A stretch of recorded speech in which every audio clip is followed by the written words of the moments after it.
It was a European film year marked by the imprint of women. In December, the European Parliament's Lux Prize awarded the film from Northern Macedonia, God Exists. It's called Petruna and directed by a woman, Tiona Struga Miteska. The film tells the story of a woman who participates in a competitive ritual reserved for men and wins it. The whole community, especially men, are upset.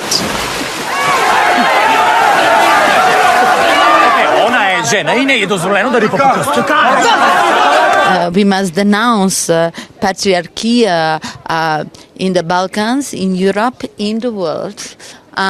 Unfortunately, it is the major system, on which, yes, we are all affected by it.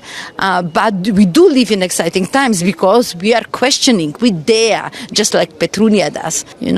Change is coming, change is possible. I don't know, it is exciting times. In Cannes, women have had a great way to go. The team of the French film Portrait of the Young Girl on Fire is all female, some of them wearing 50-50 pins at Cannes, a collective that claims equal rights and salaries between men and women.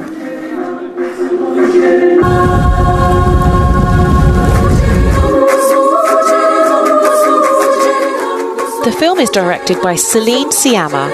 She's already directed several films focusing on women and gender issues. Portrait of a Lady on Fire was awarded the prize list, receiving the Best Screenplay award. The disturbing and carnal story between a painter and her model promised to a marriage she doesn't want.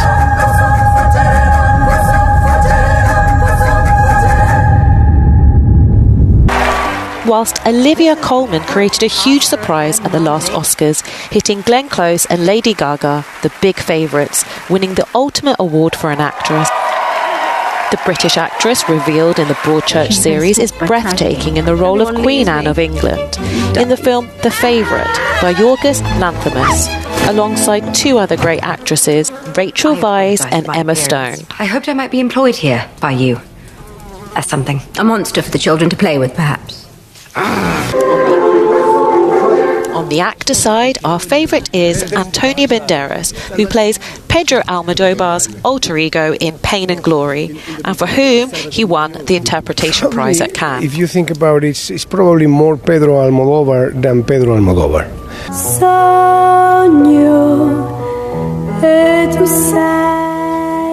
The Spanish filmmaker's latest production is a mixture of modesty and confession about his life, his mother, and his male loves.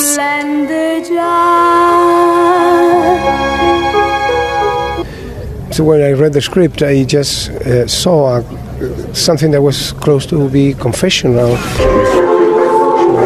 At the Venice Film Festival in September, the film Je Accuse about the Dreyfus affair was awarded the Grand Jury Prize, but the director Roman Polanski was not there, in fear of being extradited to the US, where he risks major legal proceedings. The president of the jury, Argentine filmmaker Lucrecia Martel, spoke on the occasion. I do not separate men from work. It seems to me that the interesting thing about the work is that it shows who he is. And I think, as you can imagine, the presence of Polanski with everything that happened in the past would have been too uncomfortable. Quand